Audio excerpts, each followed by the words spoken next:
వర్షాభావ పరిస్థితుల నేపథ్యంలో మంత్రి తుమ్మల తెలంగాణ రాష్ట్ర రైతాంగానికి కీలక సూచనలు చేశారు. ఎల్ నీనో ప్రభావంపై రైతు నేస్తం కార్యక్రమంలో రైతులతో నేరుగా మాట్లాడారు. వచ్చే 3 నెలలు వర్షాభావ పరిస్థితులే ఉండొచ్చన్న మంత్రి కృష్ణా గోదావరి జిల్లాల లభ్యత కూడా తగ్గే అవకాశాలు ఉన్నట్లు తెలిపారు. అందుకే నీటి లభ్యతకు అనుగుణంగా పంటలు ఎంపిక చేసుకోవాలని రైతులకు సూచించారు. వరి, చెరకు లాంటి అధిక నీటి వినియోగం అయ్యే పంటలకు బదులుగా ప్రత్యామ్నాయ పంటలు సాగు చేయాలన్నారు. జొన్న, సజ్జ, కొర్ర, పెసర, మినుము, కంది సాగుపై దృష్టి పెట్టాలని తెలిపారు.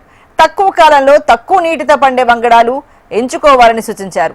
శాస్త్రీయ వ్యవసాయ పద్ధతులతో వర్షాభావాన్ని ఎదుర్కోవాలని నిపుణుల సూచనల ప్రకారం చిరుధాన్యాల సాగు పెంచాలని తెలిపారు మంత్రి. జిల్లాల వారీగా భూగర్భ జలాల స్థితిని నిరంతరం పరిశీలించాలని అధికారులను ఆదేశించారు.